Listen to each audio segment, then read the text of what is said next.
All right, well, happy Thursday, as Tanya, who starts every call with happy whatever day of the week it is, always says to me. So here we are getting into June. It's crazy to think we're almost halfway through the year, but we are. Um, and with that, let's see where we're at. Um, I guess the high level that I would give you on May and how it wound up is the last half of the month was certainly better than the first half of the month. If we look at the 2 week trend there, both weeks were actually above 2024. So the first half was weaker. You can kind of see that in the in the lines up there, but it's also clear down in the numbers down here. The net of that was we were off 2.46% for the month.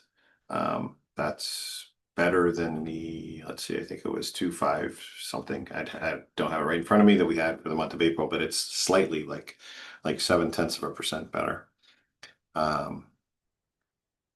2,818 fewer flight hours than 2024, which is, like we said, that's 2.46%. So off slightly for the month, but pretty consistent with what we've been seeing all year so far. When we look at our Part 91 trend, that is also pretty in line with what we've been seeing year to date. So we're up 3.3% compared to a year to date 3.1% trend. And then when we look at that and our year over year chart, you can see that it's kind of also hovering right along, just up very slightly. And then here's our combined traffic. When you combine the Part 91 and Part 135, we are up 1.6% for the full month of May. So everybody in the FBO world that's, looking at that overall, when we combine everything, traffic is up slightly. It is the 135 world that is still feeling a little downward pressure. When we look at our size classes, we're not seeing new patterns here. We're seeing continuation of what we've been looking at. The light jets have been doing poorly for the year, and that is not changing in this report. Mid-sized jets are off slightly from their year-to-date 3.2% trend at 2.2%, but generally speaking, still following the same trends that we've been seeing all year. Here's super mids. Super mids are off a bit. This could be because we're starting to get into shorter travel season. We do see, cases where the super mids are a little less popular when you're going to Nantucket and the Vineyard and some of these other places versus the longer legs and spring travel. But we're still up year to date and month to date, just up only 1% this month. Large cabin is the size class that's really doing the best right now. So large cabin is up 3.8% for the on a monthly basis, which compares with 4.5% for the yearly. And then here are our turboprops, which are rebounded a little bit in the very end of this month, but have really been off all year long. Looking at our major metro markets, here is Los Angeles, including all the airline traffic. It's shown a 2.3% increase, including the airlines, and then it's up 13.3%. When we take the airlines out of the equation, there is still runway construction and will be for, I think, most of the summer over in LA. So that is still impacting things to some degree. And we'll see that when we look at Van Nuys, which is off 10.3%. Then we look at LaGuardia bouncing over to the US East Coast, and we do see these big weekend dips in this market. This is just a comparison to how the airlines are doing for Metro New York. You will see that I've added a Teterboro, not a Teterboro, we always had Teterboro, but I have added a Newark chart so you can take a look at what's happening there. But you can see just 2.2% increase there when we look at Teterboro. And I did just say New York Metro in my email I sent out. I meant to say that it's Teterboro that's off 14.7%, and there are other Metro New York airports that are benefiting from that. For example, White Plains, where the traffic is up 27.4% for the month as a whole. And you can see the back half of the month, particularly the third week, it was up 34.3%. It did come down in the last week of the month and got a little bit better. Here is Newark, and you can see this is all traffic. There isn't obviously that much GA into Newark. Most of it goes into Teterboro, but you can see that it's off 20% for the month to date. And then here is Farmingdale having a killer month as a result of this whole situation, up 32.8%. That's a meaningful number of flights for this airport. And then here is Morristown. So Morristown is also handled by the same air traffic control folks that handle Teterboro and Newark, but they have not seen the same impact overall. They did have a nice spike here when I think there was an incident on that particular day that drove some flights to go to Morristown instead of Teterboro. But in general, it's been business as usual. And then here we get to the center of the country, and this is Midway, including all the Southwest that's going in and out of there, really all the airlines. When we pull that out, you can see that we're up 0.6%. And then here's Chicago exec over in Palwaukee, where we're up 0.2%. So modest gains on both of those airports year over year. We jump down to the southeast and Atlanta, and this is Atlanta with the airlines in there. It is worth noting that, look at the total flight counts here. You don't see anything like that anywhere else. Obviously, it's the busiest airport in the country. And then here it is when we pull out the airlines. So from 2,200 something flights down to generally less than 50. And that traffic is softer than it was this time last year. But when we go over to Peachtree, you can see that we're up 6.8%, in fact, which is a significant bump over the same period last year. And in basically the third week of the month, traffic was up about 20%. So that's real good. Here is Boston. You can see there's this little parabolic curve here in terms of traffic for Boston, and it's in the upswing for the summer. That said, the traffic was up 1.7% month to date. This is including all the airlines and all of that. International travel is definitely up. And then here it is when we pull out the airline stuff and just look at GA, and we're up 7.7%. So that's a nice healthy bump as we get into the summer months. Bedford is slightly different there, off 0.3%. So the suburban Boston airport isn't doing quite as well as Logan. We roll down the coast to Reagan. This is another airport like LaGuardia where we really don't see GA traffic, but it's just interesting to have on the list there. And here it is at 1.9% month to date. Here is Dulles, and Dulles is up 19.3% for all traffic, which is pretty much on par with its year-to-date trend, up 14.9% for GA, which is slightly lower than the year-to-date number. Then we go to Manassas, and Manassas is also trending pretty consistently at 16.8%, which is a half a point above the 16.3 year-to-date trend. So all of our metro DC area airports are doing pretty well. Then here is Charlotte, and you can see with all traffic, things are off just a bit. When we pull it out and just show GA, things are up significantly, 11.5% for the month, and that compares with an 8.2% year-to-date trend.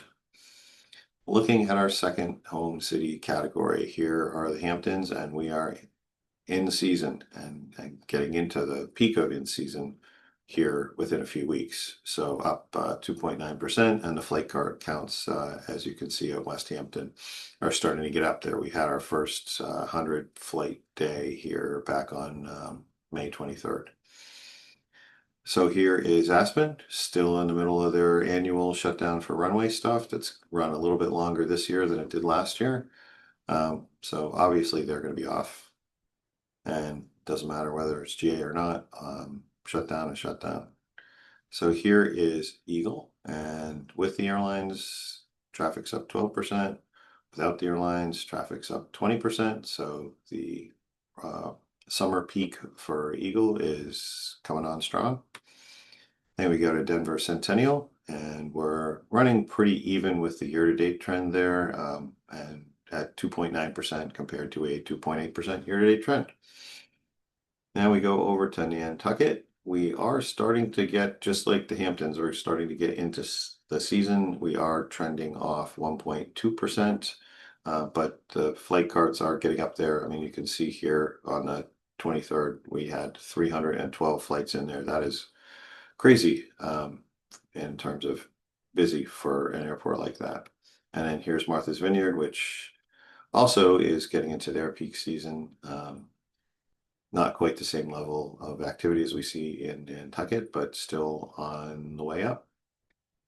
And then here is Napa out on the West Coast, 2.1% above the same month last year, which is better than the year-to-date trend, which is off by 0.3%. Then we go to Banded Dunes, also out there on the West Coast, up 18.4%. So significantly more popular than it was over the same period last year. Then Scottsdale. Scottsdale is also putting up some strong numbers here. Yeah, we gotta probably move this around when I do this, but that is noting that the Lear 35 crash happened right in there. But overall volume up 10.3% for the month to date and 4.4% for the year. So it's a very strong month for Scottsdale. And then here is Jackson Hole, which is very seasonal and is definitely climbing out of their spring lull and into their summer peak, up 7.8% for the month to date and 9.8% for the year to date.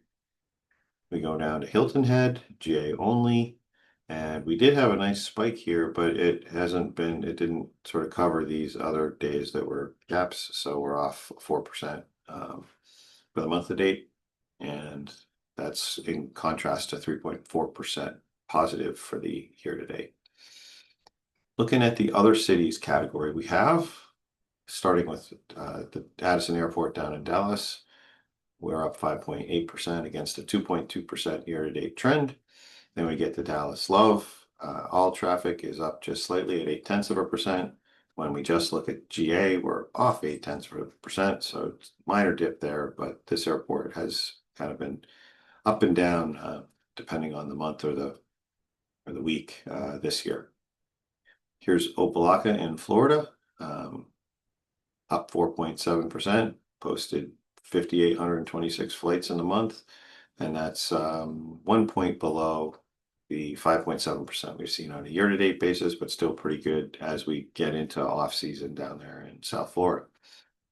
Then here's Fort Lauderdale International for all traffic. See, somebody's cut some airline flights in there because they're up 11.4%.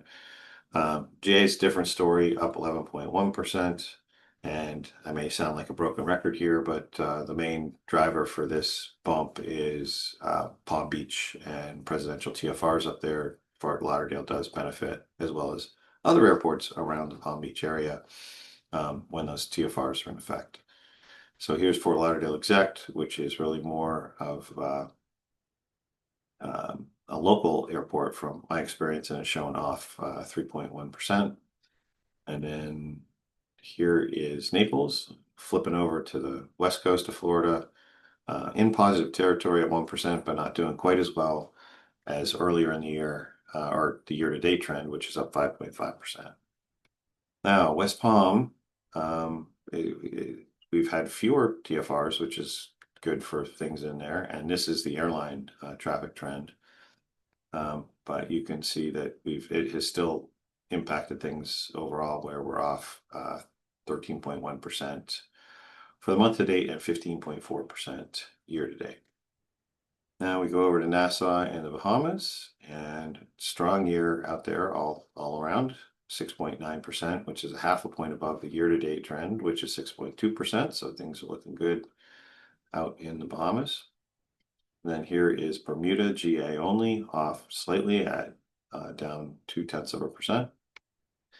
And we're now into our top 50 route stuff, where, let's see, here we go, where we've got a little bit of international in Nassau and whatnot. But we're seeing is if you recall, we had a week here not so long ago when Van Nuys to Teterboro was top. Now we're seeing Van Nuys to Vegas, which when we look at it on a whole year basis is the busiest or most frequently traveled OD pair, partly due to the shortness of it and the allure of Vegas. But you can see that's now back where it typically sits. I mean, it'll get knocked down by the north-south traffic, and there sometimes it actually gets knocked down by transcontinental traffic. But we're seeing a pretty typical late spring, early summer pattern here, where your north-south to Florida is really dropping off, and the transcon and LA to Vegas pick up or take the top spots. So let's go to fuel, and you can see here in the most recent period that Mississippi is seeing a significant drop at 39 cents a gallon. There are some ups and downs all over the place. It's sort of a choppy reporting period here because we generally see almost everywhere go up and almost everywhere go down, but this is a mixed bag. And we don't really see anything dramatically different in the per gallon chart. It's still over $7 a gallon in Alaska on average. Colorado is 6.65. New York is 6.26, and Rhode Island is $7.01, making it by far the most expensive place to buy gas in the lower 48 states. And more expensive than Hawaii, if you can wrap your head around that. So that is the end of the deck. It was great to see a whole bunch of folks there in White Plains yesterday. It was a good turnout, just a little bit toasty. So great seeing everybody there. If anybody would like to see a slide again or revisit anything, you can throw it in the chat or unmute yourself. Why do I anticipate the light traffic is so low still? I think that it will do better when we get into the summer a little bit more, but I think light jets overall are off just because they're the bottom of the market. When you get a drop in activity, the most price sensitive people are the guys that are buying the least expensive stuff. And so that's why we're seeing a bigger impact on really turboprops and light jets, right? And the heavy jets, which by the time you're flying heavy, you've probably made a long-term commitment to fly privately. Those tend to be the most resilient when there's any sort of softness in the market. And so that would be my take as to why lights have been consistently softer. We're just in a period where there's a little softness at the bottom of the market. One other thing that I would say that we, folks were commenting on, we were talking about it in White Plains is, because there are folks that are talking about how there are parts of the market that are doing well. And, one factor that I don't know how much folks are talking about it, but the fractionals all ordered a lot of airplanes a few years ago. And while they were waiting for those planes to come in, there was an awful lot of activity coming from them down into the charter fleet. And now those airplanes are starting to show up in force. I mean, they have been for a while. And that really is part of the driver too. If you think about it, if you look at the number of hours that the fractionals are putting on the charter fleet, they are off fairly significantly. Everybody that I know that has, that does business as supplemental lift for those folks is saying that it's not at the levels that it was before, and that's why. So just when we see the Part 91K going up, and we see some of the charter going down, it's a shift. So there's that for whatever that's worth. Anyone else? Any questions or thoughts or anything you'd like to go over, a chart you'd like to see again? If not, then we will see you, or you'll see me. I don't get to see you, but we'll be back here doing another call in another couple weeks. And yes, I'm happy to go back to Powawaki. So one second here.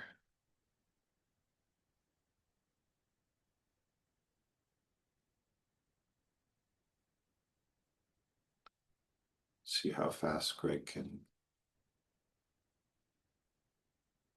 Here we go. Get to the slide. Here you go.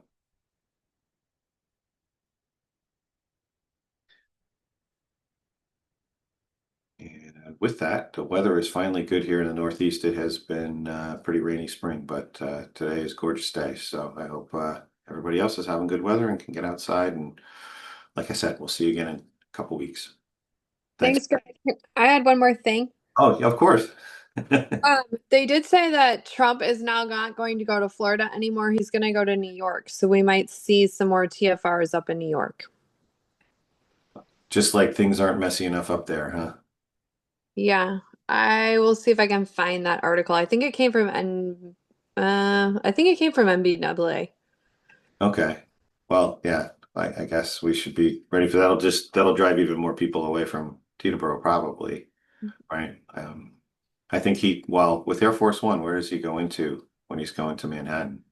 Morristown, they said.